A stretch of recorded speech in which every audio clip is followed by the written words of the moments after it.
दोस्तों, आज की इस वीडियो में हम जानेंगे दुनिया के 5 ऐसे लैंडलॉर्ड्स के बारे में जिन्होंने अपना सब कुछ दांव पर लगाकर अपना घर बचा लिया। तो आइए शुरू करते हैं। सारी जिंदगी की मेहनत से बनाया हुआ घर कोई एक लम्हे में कैसे बेच सकता है, वो भी तब जब गवर्नमेंट या कोई बिल्डर जबरदस्ती खरीदना चाहता हो। आज हम 5 ऐसे ही घर दिखाएंगे जिनके मालकान घर ना खाली करने की जिद पर अड़ गए, चाहे उनको सरकार का सामना करना पड़ा या किसी मालदार बिल्डर का, लेकिन उन्होंने अपना घर खाली ना किया। Number 5, Austin springs.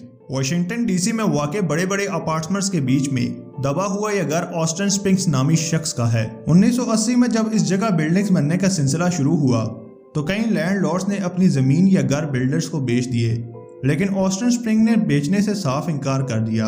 ऑस्टिन का मानना था बिल्डर उसकी जगह की कीमत सही नहीं लगा रहे। जब ऑस्टिन को यह लगा कि उसकी मुंह मांगी कीमत नहीं दी जा रही तो उसने इस जगह पर पिज्जा शॉप बनाने का सोचा, लेकिन हुआ कुछ यूं कि ऑस्टिन बैंक का मकरूज हो गया और उसे अपना ये घर आधी कीमत पर बेचना पड़ गया।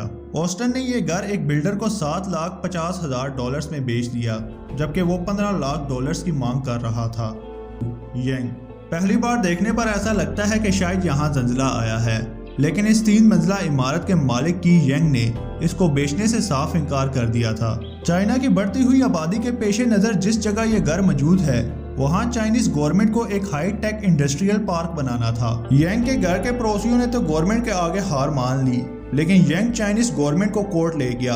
सरकारी बिल्डर्स ने यंग के घर के बिजली, गैस और पानी तक के कनेक्शंस काट दिए। यंग को पानी भरने 1 किलोमीटर दूर तक जाना पड़ता और रात मोमबत्ती की लौ में गुजारनी पड़ती, लेकिन यंग ने हार नहीं मानी और आखिरकार 2 साल केस लड़ने के बाद कोर्ट ने यंग के हक में फैसला दे दिया।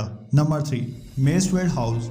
वाशिंगटन में एक छोटा शहर जिसका नाम सिएटर है, वहाँ मौजूद एक शॉपिंग मॉल जिसमें एक अजीबो गरीब सा सुराख नजर आता है, जिसे करीब से जाकर देखें तो पता लगता है कि ये मॉल एक छोटे से घर के इर्द गिर्द बना हुआ है। ये बात है 2006 की।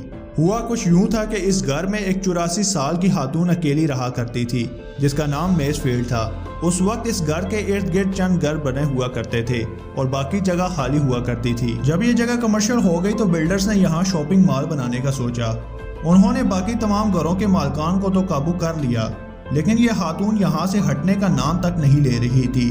यहाँ तक इस खातून ने $1 मिलियन की पेश की कीमत को भी ठुकरा दिया। बिल्डर्स ने बूढ़ी खातून को और तंग नहीं किया और इस घर के इर्द गिर्द शॉपिंग मॉल ताबीर करना शुरू कर दिया, लेकिन 2 साल बाद वो बूढ़ी खातून मेसफील्ड गुजर गई। उसकी वसीयत खोलकर पढ़ी गई तो उसमें यह लिखा था कि मेरा ये घर बिल्डर को गिफ्ट कर दिया जाए।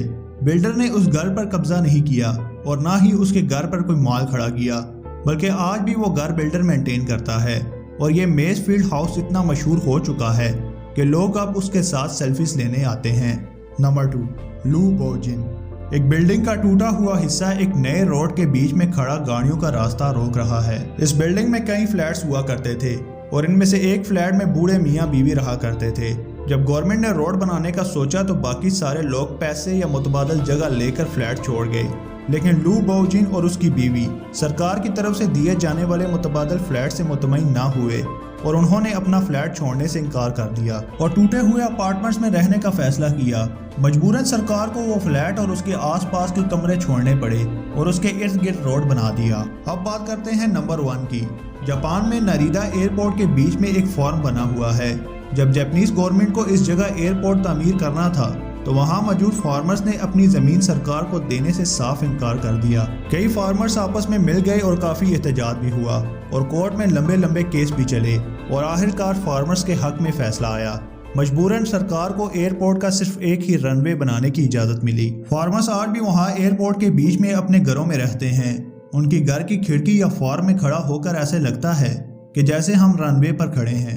नाज़रीन, ये वो कंट्रीज है जहाँ की कौमें जिंदा दिल है और अदलिया इंसाफ पसंद। वीडियो के बारे में राय ज़रूर दीजिएगा। मिलते हैं एक नई वीडियो में, तब तक के लिए अल्लाह हाफिज़।